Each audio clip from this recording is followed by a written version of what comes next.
हरिः ओम् आपादमौलिपर्यन्तं गुरूणामाकृतिं स्मरेत् तेन विघ्नाः प्रणश्यन्ति सिद्ध्यन्ति च मनोरथाः। श्रीगुरुभ्यो नमः। परमगुरुभ्यो नमः। श्रीमदानन्दतीर्थभगवत्पादाचार्यगुरुभ्यो नमः। मन्मनोभीष्टवरदं सर्वाभीष्टफलप्रदं पुरन्दरगुरुं वन्दे दासश्रेष्ठं दयानिधिं विद्याविनयसम्पन्नान् शान्तादिगुणब्रह्मितान् सशास्त्रप्रवचनासक्तान् इलमिलार्यान् गुरून् भजे। पृथ्वीमण्डलमध्यस्थाः पूर्णबोधमतानुगाः वैष्णवाः विष्णुहृदयाः नमस्ते गुरुर्मम। हरिः ओम्।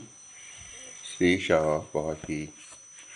ಅನಂತಕೋಟಿ ಬ್ರಹ್ಮಾಂಡನಾಯಕ ಎಂಬುದು ಶ್ರೀ ಪುರಂದರದಾಸರು ರಚಿಸಿದ ಭವ್ಯ ಗ್ರಂಥ. ಶಾಸ್ತ್ರ ಪ್ರಮೇಯಗಳಾಗಿದೆ. 180 ಗದ್ಯಗಳು. ಅತ್ಯಂತ ಉಪಯುಕ್ತ, ಮಾನವೀಯತೆಗೆ ಅತಿ ಉಪಯುಕ್ತವಾದ ಶಾಸ್ತ್ರ ಗ್ರಂಥಗಳಾಗಿ ಎನಿಸಿದೆ. ಇಲ್ಲಿ ತನಕ ನಾವು 81ನೇಯ ಗದ್ಯವನ್ನು ನೋಡಿದೆವು. ಪುರಾಣ ಪುರುಷೋತ್ತಮ ಎಂಬುದು. ಮುಂದಿನ 82ನೇ ಗದ್ಯವನ್ನು ಅವಲೋಕಿಸಬೇಕಾಗಿದೆ.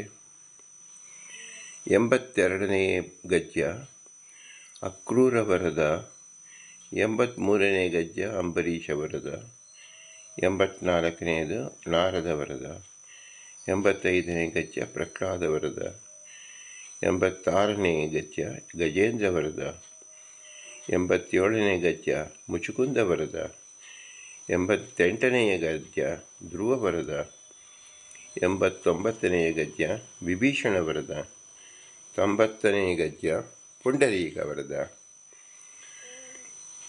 91ನೇ ಗದ್ಯ ಪರಾಶರ ವರದ. ಹೀಗೆ 10 ಭಕ್ತರ ಹೆಸರು ವರದ ಎಂದಿದ್ದಾರೆ. ನಾವು ಇಲ್ಲಿ ವರದರು ಅಂದರೆ ಏನು ಅಂತ ತಿಳಿಯಬೇಕು.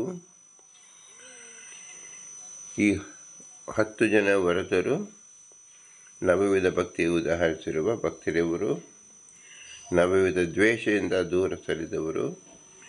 ಇದನ್ನು ಸಂಕ್ಷಿಪ್ತವಾಗಿ ತಿಳಿಯುವ ಪ್ರಯತ್ನವನ್ನು ಮುಂದೆ ಮಾಡೋಣ. ಇಲ್ಲಿಯ ತನಕ ದಾಸರು ಭಗವಂತನ ಗುಣಗಳ ಚಿಂತನೆ ಹಾಗೂ ರೂಪಗಳ ಚಿಂತನೆ ನಡೆಸಿ, ಈಗ ಆಯಾ ರೂಪಗಳನ್ನು ಆರಾಧಿಸಿದ ವ್ಯಕ್ತಿಗಳನ್ನು ಉದಾಹರಿಸಿ ಶ್ರೀ ವೇದವ್ಯಾಸದೇವರು ರಚಿಸಿದ ಪುರಾಣ ಗ್ರಂಥಗಳಿಂದ ಆಯಾ ಭಕ್ತರ ಆರಾಧನಾ ಕ್ರಮವನ್ನು ತಿಳಿಸುತ್ತಾ ಇದ್ದಾರೆ. ಈಗಲೂ ಶ್ರೀ ವೇದವ್ಯಾಸ ರಚಿಸಿದ ಭಾಗವತ ಪೂರ್ಣ ಪ್ರಮಾಣದಲ್ಲಿ ದೊರಕುವಂತೆ ಭಾರತ ರಾಮಾಯಣ ಉಪಲಬ್ಧಿ ಇಲ್ಲ. ಆದ್ದರಿಂದ ಭಾಗವತದಲ್ಲಿ ಉಕ್ತವಾಗಿರುವ ಭಾಗವತರನ್ನೇ ಇಲ್ಲಿ ಉಲ್ಲೇಖಿಸಲಾಗಿದೆ. ಭಾಗವತ ಸಕಲ ಸಜ್ಜನರು ಅತ್ಯವಶ್ಯಕವಾಗಿ ಗುರುಮುಖೇನ ಶ್ರವಣ ಮಾಡಲೇಬೇಕು. ಅದನ್ನು ನೆನಪಿಸಲು ಭಾಗವತದ 12 ಸ್ಕಂದದಲ್ಲಿನ ಭಾಗವತರನ್ನೇ ಇಲ್ಲಿ ಉಲ್ಲೇಖಿಸಿದ್ದಾರೆ. ಅದರ ವಿವರವನ್ನು ನಾವು ನೋಡಬಹುದಾದರೆ, ಪ್ರಥಮ ಸ್ಕಂದದಲ್ಲಿ ನಾರದರ ಪರಿಚಯ, ದ್ವಿತೀಯ ಸ್ಕಂದದಲ್ಲಿ ಪರಾಶರರು ಮತ್ತು ನಾರದರ ಪರಿಚಯ, ತೃತೀಯ ಸ್ಕಂದದಲ್ಲಿ ನಾರದರ ಪರಿಚಯ, ಚತುರ್ಥ ಸ್ಕಂದದಲ್ಲಿ ಧ್ರುವ ಹಾಗೂ ನಾರದರ ಪರಿಚಯ, ಪಂಚಮ ಸ್ಕಂದದಲ್ಲಿ ನಾರದರ ಪರಿಚಯ, ಷಷ್ಠಮ ಸ್ಕಂದದಲ್ಲಿ ನಾರದರ ಪರಿಚಯ, ಸಪ್ತಮ ಸ್ಕಂದದಲ್ಲಿ ಪ್ರಹ್ಲಾದ ಹಾಗೂ ನಾರದರ ಪರಿಚಯ, ಅಷ್ಟಮ ಸ್ಕಂದದಲ್ಲಿ ಗಜೇಂದ್ರ ಹಾಗೂ ನಾರದರ ಪರಿಚಯ, ನವಮ ಸ್ಕಂದದಲ್ಲಿ ಅಂಬರೀಷ, ವಿಭೀಷಣ ಹಾಗೂ ನಾರದರ ಪರಿಚಯ, ದಶಮ ಸ್ಕಂದದಲ್ಲಿ ಅಕ್ರೂರ, ಮುಚುಕುಂದ ಹಾಗೂ ನಾರದರ ಪರಿಚಯ, ಏಕಾದಶ ಸ್ಕಂದದಲ್ಲಿ ನಾರದ ಪರಿಚಯ, ದ್ವಾದಶ ಸ್ಕಂದದಲ್ಲಿ ನಾರದ ಹಾಗೂ ಪುಂಡರೀಕರ ಪರಿಚಯ. 18 ಪುರಾಣಗಳಲ್ಲಿ ಈ 10 ಭಕ್ತರ ಪೂರ್ವಜನ್ಮದ ಸಾಧನೆ ಮಾರ್ಗವನ್ನು ಶ್ರೀ ವೇದವ್ಯಾಸದೇವರು ವಿವರಿಸಿ ಭಾಗವತದಲ್ಲಿ ಮೋಕ್ಷದ ಬಾಗಿಲು ತೆರೆದ ಕಥೆಯನ್ನು ಹೇಳಿರುತ್ತಾರೆ. ವಾಸ್ತವವಾಗಿ ಇವರೆಲ್ಲರೂ ಪರೀಕ್ಷಿತರಾಗಿದ್ದಾರೆ. ಎಲ್ಲರೂ ಭಾಗವತ ಓದಲು ಈ ಲೋಕದಲ್ಲಿ ಲಭ್ಯವಿಲ್ಲ. ಆಯಾ ಬ್ರಹ್ಮ ಪದವಿಯಲ್ಲಿ ಮುಕ್ತರಾಗುವ ಭಾಗವತ ಮಾತ್ರವೇ ಈಗ ಸಿಕ್ಕಿರುವುದು. ಇದೇ ನಮಗೆ ದೇವರು ಕರುಣಿಸಿರುವ ಮಹಾನುಗ್ರಹ. ಪುರಾಣಗಳಲ್ಲಿ ಹೆಸರನ್ನು ಬದಲಾಯಿಸಿ ಇವರ ಸಾಧನೆಯನ್ನು ತಿಳಿಸಿರುತ್ತಾರೆ. ಅದನ್ನು ಹುಡುಕಿ ಸರಿ ಹೊಂದಿಸುವ ಪರಿಶ್ರಮವೇ ನಮ್ಮ ಸಾಧನೆ ರೂಪವಾಗಿದೆ. ನಾದರೂ ಸ್ವಯಂ ನಾರದರಾಗಿಯೇ ಬ್ರಹ್ಮಲೋಕದಲ್ಲಿದ್ದು ಸಂತಾನ ಕಾರ್ಯಕ್ರಮದಲ್ಲಿ ಭಾಗಿಯಾಗಿಲ್ಲವೆಂಬ ನಡತೆಯಿಂದ ಬ್ರಹ್ಮದೇವರೇ ಶಪಿಸಿ ಭೂಲೋಕದಲ್ಲಿ ಶೂದ್ರ ಯೋನಿಯಲ್ಲಿ ಹುಟ್ಟಬೇಕಾಯಿತು. ಇದು ಬ್ರಹ್ಮವೈವರ್ತ ಪುರಾಣದಲ್ಲಿ ತಿಳಿಸಿದ್ದಾರೆ. ಪ್ರಸ್ತುತ ಭಾಗವತ ಉದ್ದಕ್ಕೂ ಚಲಿಸಿದ್ದಾರೆ. ವಾಲ್ಮೀಕಿಯೇ ಧರ್ಮವ್ಯಾಧನಾಗಿ ಸತ್ಯಧರ್ಮನಾಗಿ ಸೇವೆ ಮಾಡಿದ್ದಾರೆ. ಶ್ರವಣಕುಮಾರನೇ ಪುಂಡಲೀಕನೆಂದು ಕಾರ್ಯಸ್ವಾಮ್ಯದಿಂದ ತಿಳಿಯಬಹುದಾಗಿದೆ. ಏನಾದರೂ ವಿಷ್ಣುಭಕ್ತ ಪಾರಾಯಣರು ಎಂಬುದೇ ಮುಖ್ಯವಾದುದು. ನಾಮಸ್ವಾಮ್ಯ ಕ್ರಿಯಾಸ್ವಾಮ್ಯದಿಂದ ಆರಾಧನೆ ತಿರುವು ಮಾತ್ರ ಗೋಚರಿಸುವುದು. ಇದನ್ನು ದಿಕ್ಕು ಸೂಚಿಗಳು ಎನ್ನುವುದು. ಕೆಲವರಿಗೆ ಭಗವಂತನೇ ಗೋಪ್ಯವಾಗಿ ಸೂಚಿಸುತ್ತಾರೆ, ಅವರೇ ಗೋಪಿಯರು. ಇದರಿಂದ ಅವರವರ ಸಾಧನೆಗೆ ಚಾಲನೆ ನೀಡುವಂತಾಗುತ್ತದೆ. ಈ ದೃಷ್ಟಿಯಿಂದ ಸಾಧಕ ವರ್ಗದವರು ತಿಳಿದುಕೊಳ್ಳಲು ಪ್ರಯತ್ನಿಸೋಣ. ಇಲ್ಲಿ ಗಮನಿಸಿ, ನಾರದರು ಭಾಗವತ ಪೂರ್ತಿ ಕಾಣಿಸಿಕೊಳ್ಳುತ್ತಾರೆ. ಭರತ ಖಂಡಕ್ಕೆ ಗುರುಗಳಾದ್ದರಿಂದ ಭಾರತ ದೇಶದಲ್ಲಿ ಹುಟ್ಟಿದವರೆಲ್ಲರಿಗೂ ಇವರೇ ಗುರುಗಳು. ಹೀಗೆ ಭಾಗವತವನ್ನು ಪರಿಚಯಿಸಿದ್ದಾರೆ ದಾಸರು. ತಾವೇ ಆ ನಾರದರಾದ್ದರಿಂದ ಗುರುಪದೇಶವನ್ನು ನೀಡಿದ್ದಾರೆ. ವರದ ಶಬ್ದದಿಂದ ಇವರೆಲ್ಲರೂ ಅಪರೋಕ್ಷ ಜ್ಞಾನಿಗಳು ಎಂಬುದನ್ನು ಮೊಟ್ಟಮೊದಲಿಗೆ ಮನವರಿಕೆ ಮಾಡುತ್ತಾರೆ. ಇವರೆಲ್ಲರೂ ಜ್ಞಾನದ ಪರಿಪಾಕದಿಂದ ಭಗವಂತನನ್ನು ಶಾಸ್ತ್ರದಿಂದ ಅರಿತುಕೊಂಡು ಅದು ಶಾಸ್ತ್ರಾಪರೋಕ್ಷ ನಂತರ ಭಗವತ್ತತ್ವದ ಚಿಂತನೆ ನಡೆಸಿ ವಿಜ್ಞಾನ ಹೊಂದಿ ಮುಕ್ತ ಸಂಘವನ್ನು ಬಯಸಿದವರು. ಅಂದರೆ ಎಲ್ಲರೂ ಪ್ರಸನ್ನ ಮನಸ್ಸಿನಿಂದ ಉಪಾಸನೆ ಮಾಡಿದಂಥವರು, ದೇಹಾಭಿಮಾನ ಬಿಟ್ಟವರು, ಲಿಂಗ ಸಂಬಂಧಿ ಮನಸ್ಸು ಇಂದ್ರಿಯಗಳ ದೋಷಗಳನ್ನು ಗುರುತಿಸಿಕೊಂಡವರು. ಇದರಿಂದ ಛಿದ್ರ ಅಂದರೆ ಹೃದಯ ಗ್ರಂಥಿ ಅಂದರೆ ದುಷ್ಟ ಕಾಮನೆಗಳಿಂದ ಪಾರಾದವರು ಎಂದು ತಿಳಿಯಬೇಕು. ಇವರೆಲ್ಲರೂ ನವ್ಯದ ಭಕ್ತಿ ಮಾಡಿದವರೇ. ಆದರೂ ಕೆಲವು ಸಂದರ್ಭದಲ್ಲಿ ಕೆಲವು ಭಕ್ತಿ ವಿಧಾನಗಳಲ್ಲಿ ಅಧಿಕವಾಗಿ ಉಪಾಸನೆ ಮಾಡಿದವರು ಎಂದು ತಿಳಿದಿರಬೇಕು. ಇನ್ನು ಮುಂದೆ ನವ್ಯದ ಭಕ್ತಿಯು ಯಾವ ದಿಶೆಯಲ್ಲಿ ಭಗವಂತನ ವಿಶೇಷ ಅನುಗ್ರಹಕ್ಕೆ ಪಾತ್ರರಾದರು ಎಂಬುದನ್ನು ಇಲ್ಲಿ ಕಾಣಬಹುದು. ನವವಿಧ ಭಕ್ತಿಯಲ್ಲಿ ಎಲ್ಲರೂ ತಿಳಿದಂತೆ ಶ್ರವಣ, ಮನನ, ಕೀರ್ತನ, ವಂದನ, ಅರ್ಚನ, ಪಾದಸೇವನ, ದಾಸ್ಯ, ಸಂಖ್ಯ ಮತ್ತು ಆತ್ಮನಿವೇದನ ಪ್ರತಿಯೊಂದೂ ಸಹ ಇದು ಕೇವಲ ಪುಸ್ತಕದಲ್ಲಿ ಓದುವಂತೆ, ಪಾರಾಯಣದಲ್ಲಿ ಕೇಳುವಂತೆ ನಾವು ಕೇಳಿಸಿಕೊಂಡು ಸುಮ್ಮನಾಗತಕ್ಕಂಥದ್ದಲ್ಲ. ಇದನ್ನು ನಮ್ಮ ಅನುಷ್ಠಾನಕ್ಕೆ ತಂದುಕೊಳ್ಳಬೇಕು. ಈ ವಿಧದಲ್ಲಿ ನಾವು ಭಗವಂತನ ಆರಾಧಕರನ್ನು ನಾವು ಪರಿಚಯ ಮಾಡಿಕೊಡುತ್ತಿದ್ದಾರೆ ಶ್ರೀ ಪುರಂದರದಾಸರು. ನಮಗೆ ಏನು ಉಪಯೋಗ ಇದರಿಂದ ಅಂತ ಹೇಳಿದರೆ, ಭಗವಂತನ ಮಹಿಮೆಯನ್ನು ಶಾಸ್ತ್ರದಲ್ಲಿ ತಿಳಿಸಿದ್ದಾರೆ. ತಿಳಿಸಿದ ಶಾಸ್ತ್ರವನ್ನು ಯಾರಾದರೂ ಅದನ್ನು ನಡೆಸಿಕೊಟ್ಟರೋ ಇಲ್ಲವೋ ಎಂಬತಕ್ಕಂಥದ್ದನ್ನು ನಾವು ತಿಳಿದಾಗ ಉದಾಹರಣೆ ರೂಪವಾಗಿ 10 ಜನರನ್ನು ನಮಗೆ ತೋರಿಸ್ಕೊಡ್ತಾ ಇದ್ದಾರೆ. ಯಾವುದು ಶಾಸ್ತ್ರ ಏನು ಹೇಳುತ್ತದೋ ಅದು ಎಲ್ಲರಿಗೂ ಶಕ್ಯವೇ ಆಗುತ್ತದೆ. ಶಾಸ್ತ್ರ ಎಂಬುದು ಅಶಕ್ಯವಾದದ್ದನ್ನು ಹೇಳುವುದೇ ಇಲ್ಲ. ಹಾಗಾದರೆ ನಮಗೆ ಏಕೆ ಆಗುತ್ತಿಲ್ಲ ಅಂದರೆ ನಮ್ಮ ಪ್ರಯತ್ನ ಸಾಲದು. ಪ್ರಯತ್ನಮೇಕಮಗ್ರತಂ ಎಂಬತಕ್ಕಂತಾಗಿ ಮಹಾಭಾರತ ತಾತ್ಪರ್ಯದಲ್ಲಿ ಶ್ರೀಮದಾನಂದ ತೀರ್ಥರು ಭೀಮಸೇನನ ರೂಪದಲ್ಲಿ ತಾವೇ ಮಾಡಿ ತೋರಿಸಿದ್ದಾರೆ. ಭಗವಂತನ ಅನುಗ್ರಹ ಸದಾಕಾಲ ನಮ್ಮ ಮೇಲೆ ಇದ್ದೇ ಇರುತ್ತದೆ.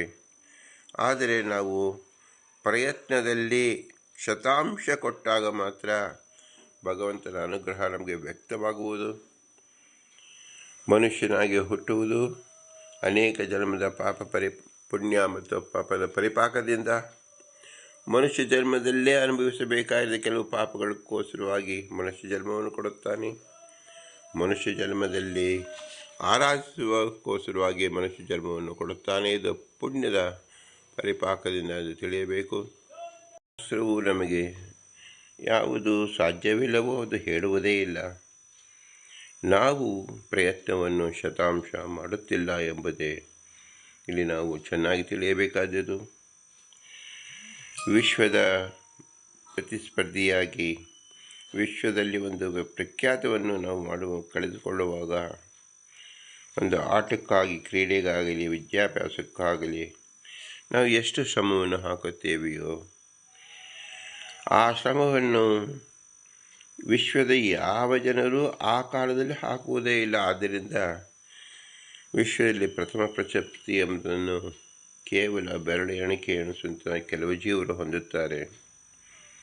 ಅವರು ಮನುಷ್ಯರು, ನಾವು ಮನುಷ್ಯರು. ಅವರಿಗೆ ಸಾಧ್ಯವಾದದ್ದು ನಮಗೆ ಏಕೆ ಸಾಧ್ಯವಾಗುವುದಿಲ್ಲ? ಅಂದರೆ ಇದನ್ನು ನಾವೇ ಕೇಳಿಕೊಳ್ಳಬೇಕು. ಪ್ರಯತ್ನವನ್ನು ನಾವು ಹಾಕಲಿಲ್ಲ ಎಂಬುದು. ಮನುಷ್ಯನಾಗಿ ಹುಟ್ಟಿದಾಗ ನಾವು ಪೂರ್ಣ ಪ್ರಮಾಣದಲ್ಲಿ ಪ್ರಯತ್ನವನ್ನು ಭಗವಂತನ ಚಿಂತನೆಗೋಸ್ಕರವಾಗಿ ನಾವು ಹಾಕಲೇಬೇಕು. ಪ್ರಯತ್ನಕ್ಕೆ ನಾವು ನಮ್ಮ ಸೋಂಬೇರಿತನವನ್ನು ಬದಿಗಿಟ್ಟು ಪ್ರಯತ್ನಶೀಲರಾಗಬೇಕು. ಪ್ರಯತ್ನದಲ್ಲಿ ಎರಡು ರೀತಿ ನಾವು ಶಾಸ್ತ್ರದಲ್ಲಿ ತಿಳಿಯಬಹುದಾಗಿದೆ. ಅಂತಃಪ್ರಯತ್ನ, ಬಾಹ್ಯ ಪ್ರಯತ್ನ ಎಂಬುದು. ಅಂತಃಪ್ರಯತ್ನ ಎಂಬುದು ಮನಸ್ಸು, ಅದು ಸಂಕಲ್ಪ ರೂಪಕವಾದದ್ದು. ಸಂಕಲ್ಪಯಾಮಾಸ ಶುದ್ಧ ಬುದ್ಧಿ. ಅದನ್ನು ಸಹ ಭೀಮಸೇನ ದೇವರು, ವಾಯುದೇವರು ಭೀಮಸೇನರಾಗಿದ್ದು ಹೇಗೆ ತಾವು ಭಗವಂತನ ಪ್ರೀತ್ಯರ್ಥಕವಾಗಿ ಕೆಲಸವನ್ನು ಮಾಡುತ್ತೇವೆ ಎಂಬ ಸಂಕಲ್ಪವನ್ನು ತೊಡುತ್ತಾರೆ ಎಂಬುದನ್ನು ಸಹ ತೋರಿಸ್ಕೊಟ್ಟಿದ್ದಾರೆ. ಪ್ರತಿಯೊಬ್ಬರ ಮನುಷ್ಯರಿಗೂ ಆಸೆಗಳು ಆಕಾಶವಂತಿರುತ್ತದೆ. ಆಸೆಗಳನ್ನು ಮಾಡಿಕೊಳ್ಳುವುದಕ್ಕೆ ಅವರು ಯಾರನ್ನು ನೆರವು ಕೇಳುವುದಿಲ್ಲ. ಆದರೆ ಆಸೆಗೆ ತಕ್ಕಂತೆ ಅವರು ಪ್ರಯತ್ನವನ್ನು ಮಾಡುವುದೇ ಇಲ್ಲ. ಕೇವಲ ಆಸೆಯನ್ನು ಮಾಡಿಬಿಟ್ಟರೆ ಯಾವ ಕೆಲಸವೂ ಕೈಗೂಡುವುದೇ ಇಲ್ಲ ಎಂಬತಕ್ಕಂಥದ್ದು ಪ್ರತಿಯೊಬ್ಬರಿಗೂ ತಿಳಿದಿದೆ. ಕೈ ಕೆಸರಾದರೆ ಬಾಯಿ ಮೊಸರು ಎಂಬತಕ್ಕಂಥ ನಾಣ್ಣುಡಿಯೂ ಸಹ ಇದ್ದೇ ಇದೆ. ಈ ನಿಟ್ಟಿನಲ್ಲಿ ವರದರು ಯಾರು ಎಂದರೆ ಪ್ರಯತ್ನಶೀಲರು. ಯಾವ ರೀತಿ ಪ್ರಯತ್ನವನ್ನು ಮಾಡಿದರು ಅಂದರೆ ಭಗವಂತನ ಪ್ರೀತಿಯನ್ನು ಗಳಿಸಿಕೊಳ್ಳುವುದಕ್ಕೆ ತಮ್ಮ ಇಡೀ ಜನ್ಮವನ್ನು ಭಗವದ್ಮಯವಾಗಿ ಭಗವಂತನಿಗೋಸ್ಕರವಾಗಿ ಅರ್ಪಿಸಿದವರು ಎಂದರ್ಥ. ಇದನ್ನು ತಿಳಿಸಲು ಸಲುವಾಗಿ ಪುರಂದರದಾಸರು 10 ಜನರನ್ನು ನಮಗೆ ಪರಿಚಯಿಸಿದ್ದಾರೆ. ಶ್ರೀಮದಾನಂದ ತೀರ್ಥರು ದೇವತಾ ಶ್ರೇಷ್ಠರು, ಜೀವೋತ್ತಮರು. ಅವರು ಮನುಷ್ಯ ರೂಪದಲ್ಲಿ ಕಲಿಯುಗದಲ್ಲಿ ಅವತರಿಸಿ ತಾವು ಸಹ ತಮ್ಮ ಪ್ರಯತ್ನವನ್ನು ಹೇಗೆ ಮಾಡಬೇಕು ಎಂಬತಕ್ಕಂಥದ್ದನ್ನಾಗಿ ತಮ್ಮ ಗ್ರಂಥ ಮೂಲಕ ತೋರಿಸಿದ್ದಾರೆ. ಭಗವಂತನ ಆರಾಧನೆ ಹೇಗೆ ಮಾಡುತ್ತಿದ್ದೇನೆ ಎಂದರೆ ಶಕ್ತಿತಃ ಎಂಬುದಂಥದ್ದಾಗಿ ತಮ್ಮ ಗೀತಾ ಭಾಷೆಯಲ್ಲಿ ತಿಳಿಸಿದ್ದಾರೆ. ಅಂದರೆ ಶಕ್ತಿತಃ ಎಂಬುದು ಶ್ರೀಮದಾನಂದರು ತಪ್ಪಾಗಿ ಹೇಳಿದರು. ನಂತರ ಲೇಷತಃ ಎಂದು ಶ್ರೀ ವೇದವ್ಯಾಸರು ತಿದ್ದಿದ್ದರು ಎಂಬತಕ್ಕಂತಾಗಿ ಸುಮಧ್ವಿಜಯಲ್ಲಿ ನಾವು ಕೇಳಿದರು. ಇದರ ಸಂಕೇತವೇನು? ನಮ್ಮ ಶಕ್ತಿ ಎಷ್ಟಿದೆ ಅದನ್ನು 100ಕ್ಕೆ 100 ಪಟ್ಟು ನಾವು ಭಗವಂತನಿಗೆ ವಿನಿಯೋಗ ಮಾಡಲೇಬೇಕು. ಇದು ಎಲ್ಲರೂ ಅವರವರು ಕೇಳಿಕೊಂಡಾಗ ಕೆಲವರು 1-2 ಅಂಶದಲ್ಲಿರುತ್ತಾರೆ, 10 ಅಂಶದಲ್ಲಿರ್ತಾರೆ. ಯಾರು 10 ಅಂಶವನ್ನು ದಾಟಿರೇ ಇರುವುದಿಲ್ಲ. 25 ಅಂಶ ಕೆಲವರು ಇರ್ತಾರೆ, ಕೆಲವರು 50 ಅಂಶವನ್ನು ದಾಟಿರ್ತಾರೆ. ಹೀಗೆ ನಮ್ಮಲ್ಲೇ ನಾವು ಪ್ರಯತ್ನದ ಪರ್ಸೆಂಟೇಜ್ ಅನ್ನೋದನ್ನು ನಾವು ನೋಡಿಕೊಳ್ಳಬಹುದು. ಆದರೆ ಈ ವರದ ಎಂಬುದರಿಂದ ಶ್ರೀ ಪುರಂದರದಾಸರು ಹೇಳ್ತಕ್ಕಂಥದ್ದು ಏನು ಅಂದರೆ, ನೀವು 100% ಶತಾಂಶ ಪ್ರಯತ್ನವನ್ನು ಮಾಡಲೇಬೇಕು.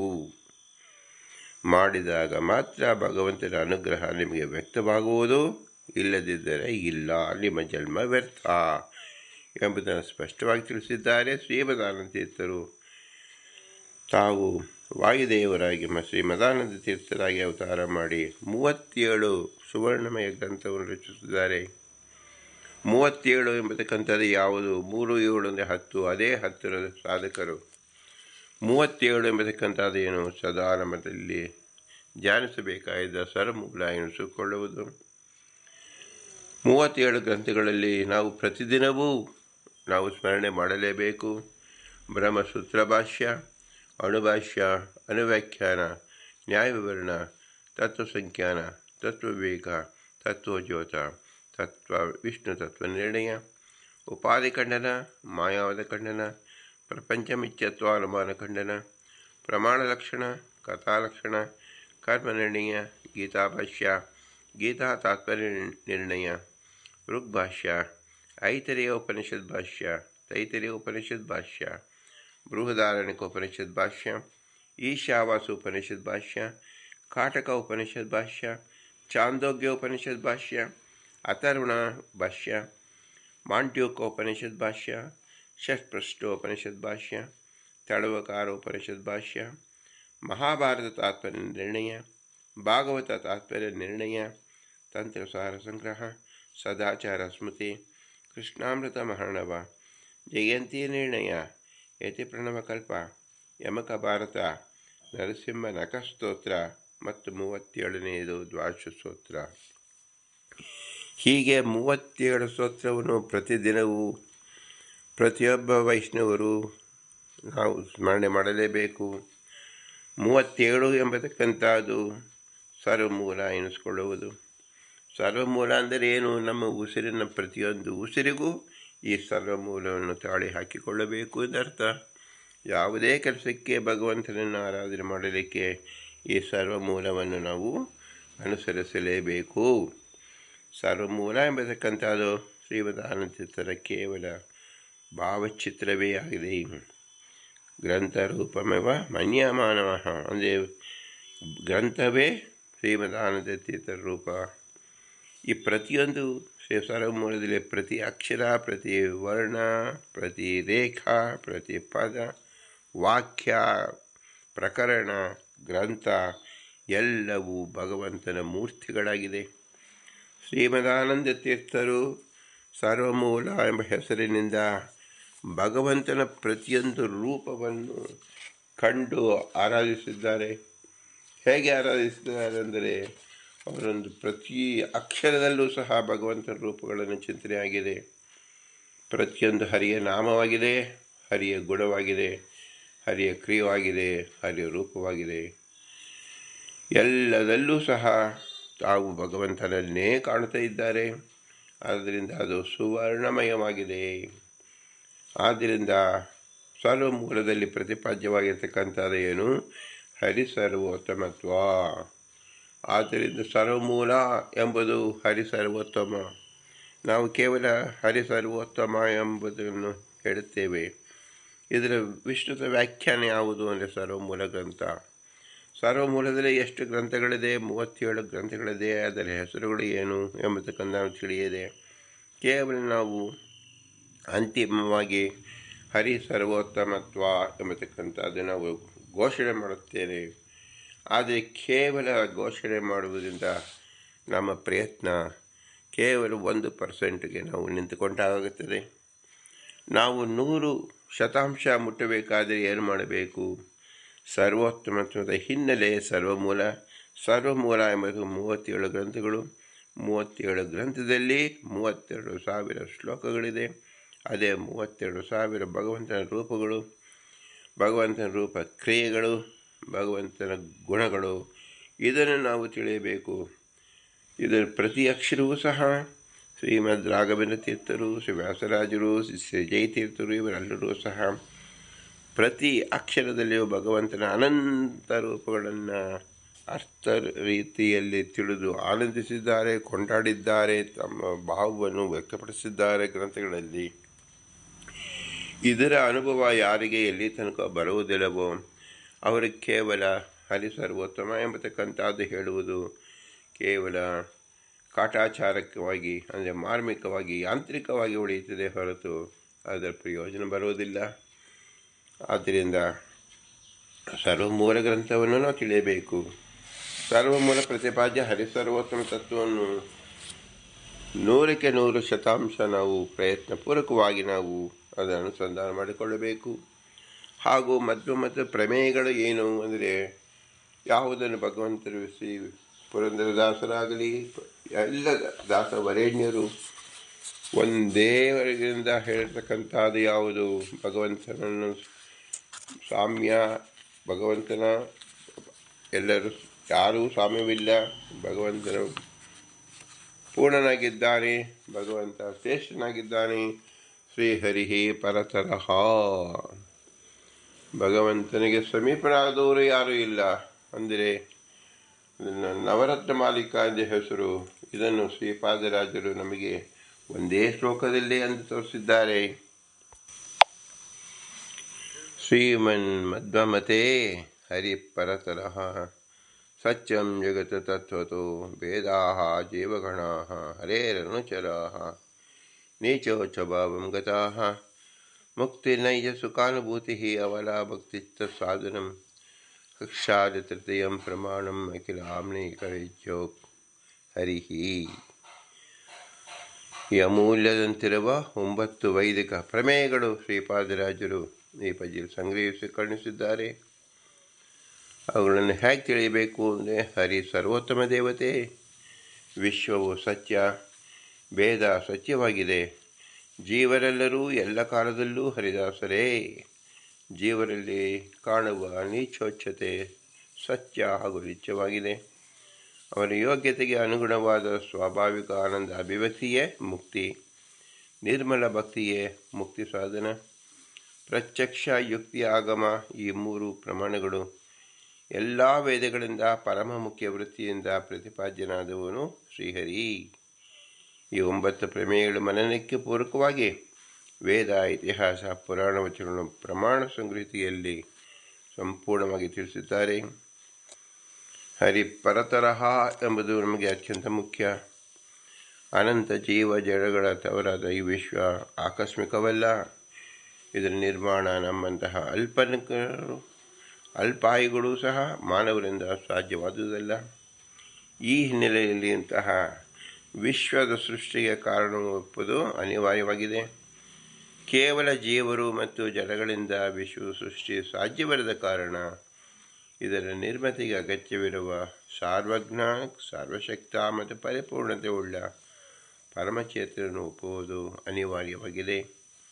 ಆ ಪರಮಚೇತನನು ವೇದಶಾಸ್ತ್ರಗಳು ಆತ್ಮ, ಬ್ರಹ್ಮ, ನಾರಾಯಣ, ಹರಿ, ತತ್, ಗೀತಾ, ಶೂನ್ಯ, ಅಸತ್, ರುದ್ರ, ಜೀವ, ಹರಿ ಮೊದಲಾದ ಶಬ್ದಗಳಿಂದ ಕರೆಯಲ್ಪಟ್ಟಿದೆ.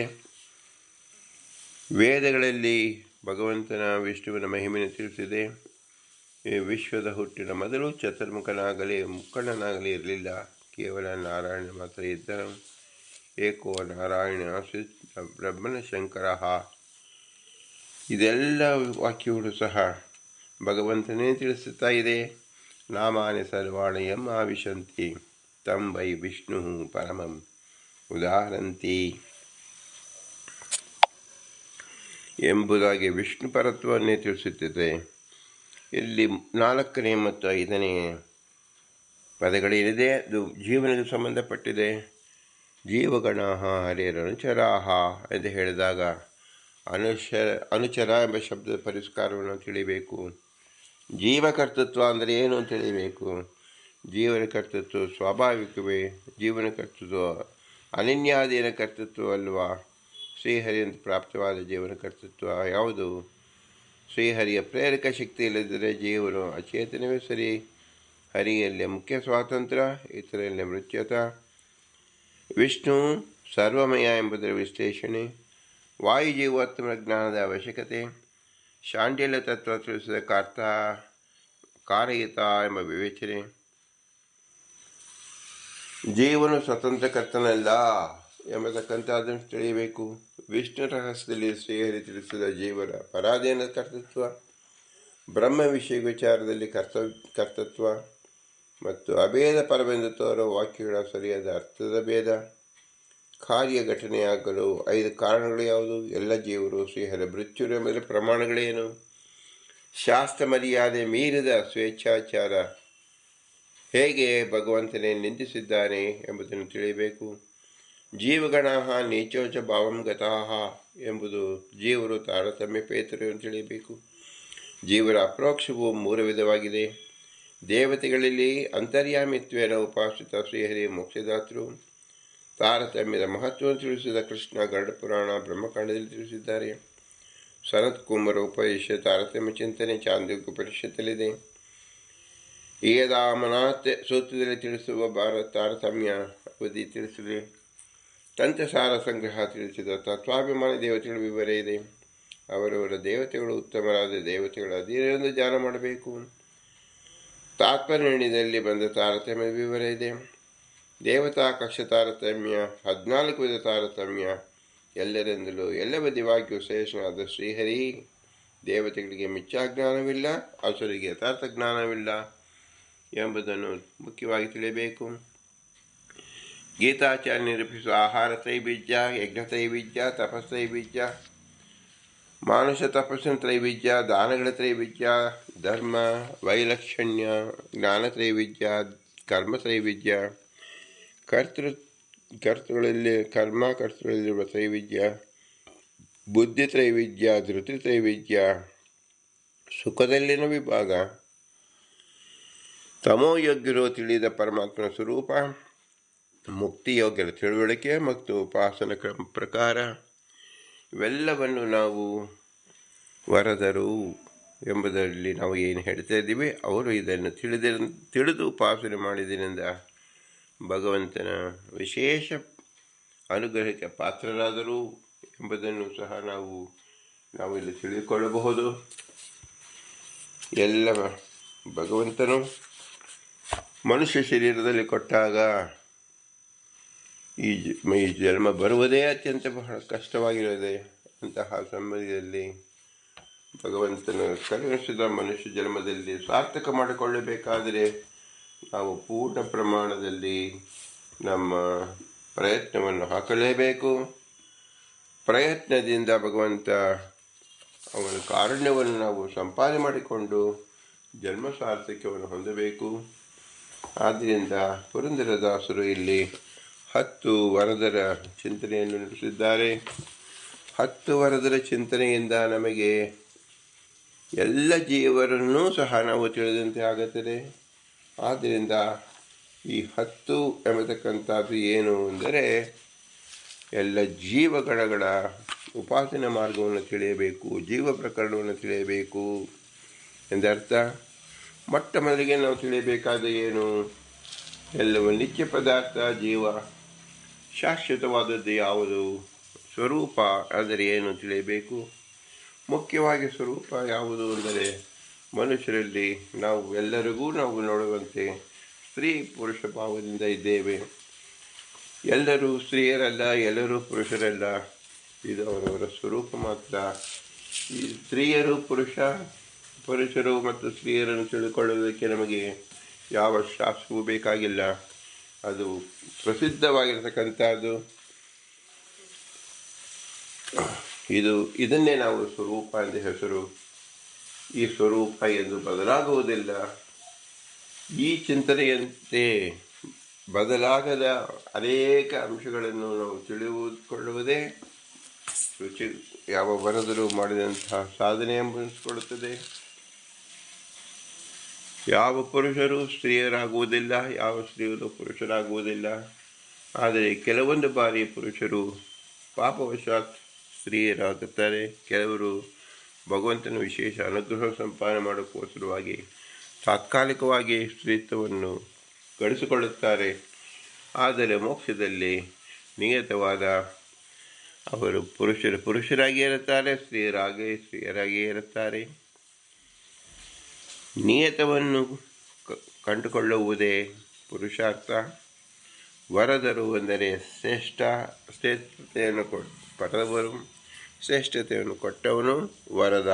ಭಗವಂತ ವರದರು ಅಂದರೆ ಶ್ರೇಷ್ಠತೆಗೆ ಪಾತ್ರರಾದವರು ಎಂದರ್ಥ. ಎಲ್ಲ ಜೀವರು, ಸಾತ್ವಿಕ ಜೀವರು ಭಗವಂತನ ಅನುಗ್ರಹಕ್ಕೆ ಪಾತ್ರರಾಗುತ್ತಾರೆ. ಎಲ್ಲರೂ ತಮ್ಮ ನೈಜ ಸ್ವರೂಪವನ್ನು ಅರಿತುಕೊಳ್ಳುವುದೇ ನಿಜವಾದ ಉಪಾಸನೆ ಎಂದು ಹೆಸರು.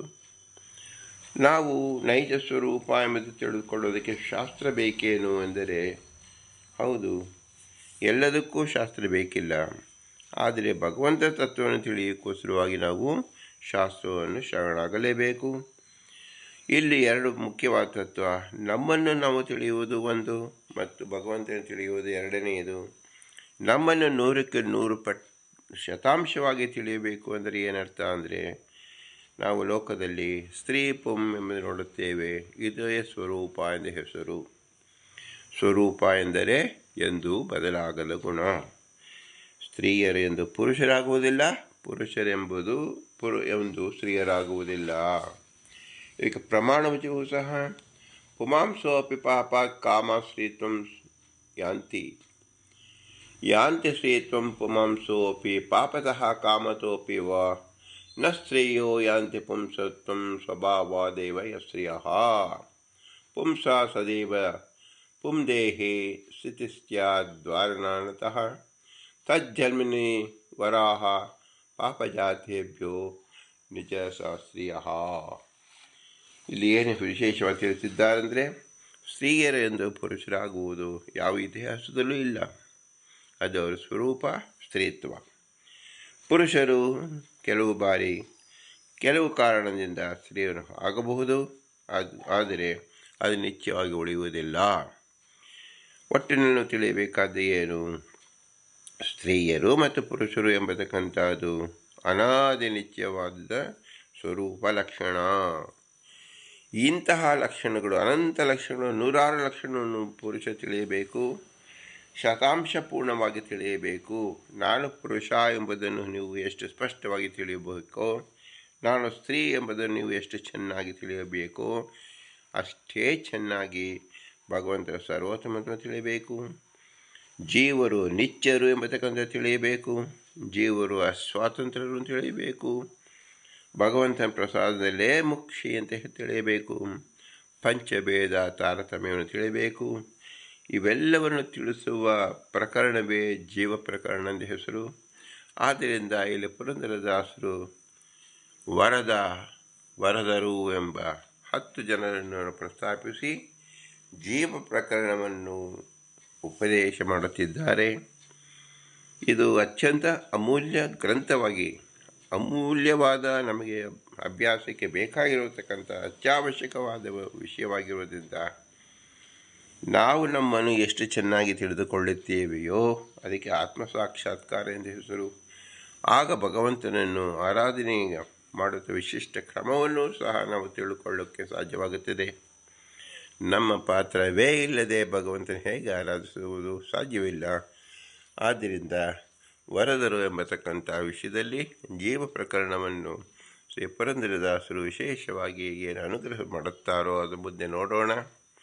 ಇಂತಹ ವಿಶೇಷ ಜ್ಞಾನವನ್ನು ಕಲ್ಪಿಸುವ ಪುರಂದರದಾಸರಿಗೆ ಈ ಮನುಷ್ಯ ಜನ್ಮ ಬಂದಿದ್ದರೆ ಮಾತ್ರ ಸಾಧ್ಯವಾದ್ದರಿಂದ ಈ ಜನ್ಮಕ್ಕೆ ಕಾರಣಕರ್ತರಾದ ನಮ್ಮ ತಂದೆ ತಾಯಿ ಅನುಗ್ರಹ ರೂಪವನ್ನು ಚಿಂತಿಸಿ, ಅವರ ಇರುವಿಕೆಗೆ ನೆರವಾದ ಗುರು ಹಿರಿಯರ ಅನುಗ್ರಹ ರೂಪವನ್ನು ಚಿಂತಿಸಿ, ಇವರಲ್ಲಿ ಸ್ಥಿತರಾಗಿರತಕ್ಕಂಥ ತತ್ವಾಭಿಮಾನಿ ದೇವತೆಗಳ ವಿಶೇಷ ಅನುಗ್ರಹ ರೂಪವನ್ನು ಚಿಂತಿಸಿ, ಇವರೆಲ್ಲರಲ್ಲಿಯೂ ಸಹ ವಿಷ್ಣುವಿನ ಆಜ್ಞಾರೂಪವಾಗಿ ವಾಯುದೇವರು ನಿಂತು ಈ ಕೆಲಸ ಮಾಡಿಸಿದರೆ ಅವರ ವಿಶೇಷ ಅನುಗ್ರಹವನ್ನು ಚಿಂತಿಸಿ, ಇವರೆಲ್ಲರೂ ಸ್ವತಂತ್ರ ಭಗವಂತ ಪುರುಷೋತ್ತಮ ಮಾತ್ರ ಲಕ್ಷ್ಮೀನಾರಾಯಣರು ಅವರೇ ಎಲ್ಲರಲ್ಲೂ ನಿಂತು ಈ ಕೆಲಸವನ್ನು ಮಾಡಿಸಿ ನಮ್ಮ ಮನುಷ್ಯ ಜನ್ಮವನ್ನು ಕೊಟ್ಟು ಈ ಜ್ಞಾನವನ್ನದಿಂದ ಭಗವಂತ ನುಡಿಸ್ತಾ ಇದ್ದಾನೆ, ಕೇಳಿಸ್ತಾ ಇದ್ದಾನೆ, ಎಲ್ಲವೂ ನಡೆಯುತ್ತಿರುವುದು ಭಗವಂತನಿಂದಲೇ ಎಂಬ ಪ್ರಜ್ಞೆ ನಮಗೆ ಶಾಶ್ವತವಾಗಿ ನಿಲ್ಲಲಿ.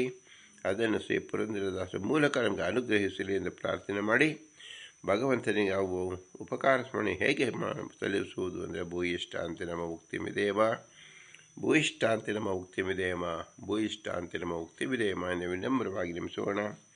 ಪುರಂದರದಾಸರೇ ನಮ್ಮನ್ನು ಚೆನ್ನಾಗಿ ಪರಿಚಯ ಮಾಡಿಕೊಡಿ.